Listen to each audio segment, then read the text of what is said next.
pagsamba po ay para lang po sa ating pinakamamahal na Panginoong Jesus po lamang. Praise the Lord, hallelujah. Akin din po pinapabot ang doble paggalang, pangrespeto po sa ating minamahal, ginagalang mga pastor, Willie Estrada Almeida po, sa ating beloved assistant pastor, Lina C. Almeida po. Maging din po sa lahat po ng ating mga beloved children, grandchildren, children-in-law po. Sa inyo pong lahat mga kapatiran, isang mapagpalang araw po sa ating lahat sa pangalan po ng ating pinakamamahal na Panginoong Jesus. Praise the Lord, hallelujah. Pupulit po ako ng kapasalamat po sa ating pinakamamahal na Panginoong Jesus.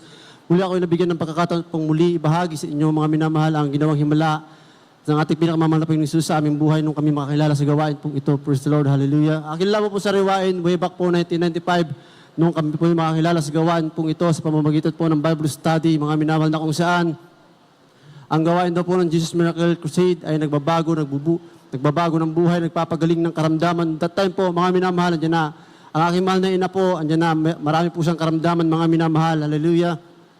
Meron po siyang allergy po sa paa na kung saan, mga minamahal, kahit anong suotin niya pong tsinelas o sapatos, mga minamahal, ayan po, hindi niya po na isusuot, mga minamahal, maging din po, meron din po siyang goiter, mga minamahal.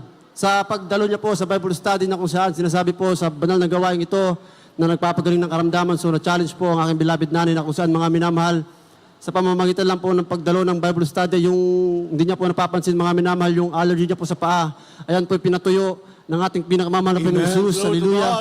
Pinakitaan po agad siya ng himala, mga minamahal, na kung saan hindi niya napapansin yung paa niya po. Ayan po, unti-unting natuyo, mga minamahal. So, sa madaling sabi, mga minamahal, dumalo po kami sa dako ng gawain, sa dako po ng West Central na kung saan tinanggap po namin ang bautismo sa tubig sa pangalan ng ating pinakamamahal na Panginoong Jesus. Unti-unti, mga minamahal, yung sakit po ng goiter, mga minamahal, ayan din po pinagaling na lubusan ng ating pinakamamahal na Panginoong Jesus. Praise the Lord.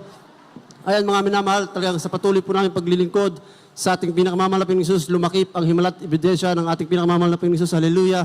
Na kung saan, mga minamahal, ginamit po ang aking beloved kapatid na kung saan, mga minamahal, dati-rati po, ang sinasabi po ng aming mga kapitbahay na kung saan daw po ay nasisiraan na daw po kami ng ulo dahil kahit ulan o bagyo, mga minamahal, patuloy po kami sa paglilingkod sa ating pinakamamahal na Panginoong Jesus. Dumating po ang himala na kung saan, mga minamahal, ang aking beloved kapatid na yan, mga minamahal, bilang isang musmus na bata, mga minamahal, ayan po, pinamalas sa kanya ng ating pinakamamahal na Panginoong Jesus kung gaano siya kabuti, mga minamahal, hallelujah.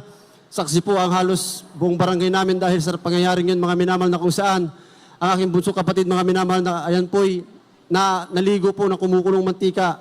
Dahil po sa harap po ng aming tahanan, meron po nagtitinda ng fishball, mga minamahal, dahil sa murang edad, mga minamahal, yung bunso ko pong kapatid na yan, hinila po yung kawali na kumukulong mantika, mga minamahal, how much more pa po sa atin na isang matanda, mga minamahal, sa kung saan gaano po kainit po yung mantika, mga minamahal. Kaya yan dahil sa pangyayaring pong yun, mga minamahal, pinakita ng ating pinakamamahal na Panginoong Jesus ang kanyang kapangyarihan na kung saan, andyan na, sabi ng aking beloved nanay na kung saan, kung tutukan Diyos na naghihimala sa totoong gawain ito, ipakita mo sa lahat na nandito kung gaano ka totoo, mga minamahal, ikinasot po yan ang demonyong paso, lumayas ka sa batang ito sa pangalan ni Jesus, kung saan, mga minamahal, yung kapatid ko, mga minamahal, sa pag-iiyak, ayan po yung unti-unting tumigil, mga minamahal, na parang nagdahilan lang, dahil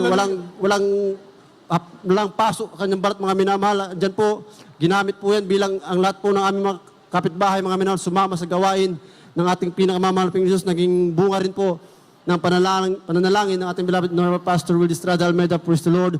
Maging din po, mga minamahal, sa ganang akin po, ipinakita din po ng ating pinakamamahal na Panginoong Jesus ang kanyang kapangyarihan. That time po, nung ako'y madako sa dako ng Badok, Ilocos Norte, sa aking pagmamaneho, mga minamahal, ng truck, andyan po, nawalan po ako ng kontrol sa manobela, mga minamahal, na kung saan sa bandang kanan ko po, andyan po'y bangin, mga minamahal, na kung saan nakakala ko po yung truck ko, mga minamahal, malalaglag po yung sa bangin dahil madilim po yung area at madaling araw po yung nangyari, na kung saan tinuruan po tayo mag-cast out, mga minamahal, ng hallelujah, praise the Lord, hallelujah, praise the Lord, na kung saan, mga minamahal, pinamalas sa akin ng ating pinakamamahal na Panginoong Jesus kung gaano siya kabuti, mga minamahal.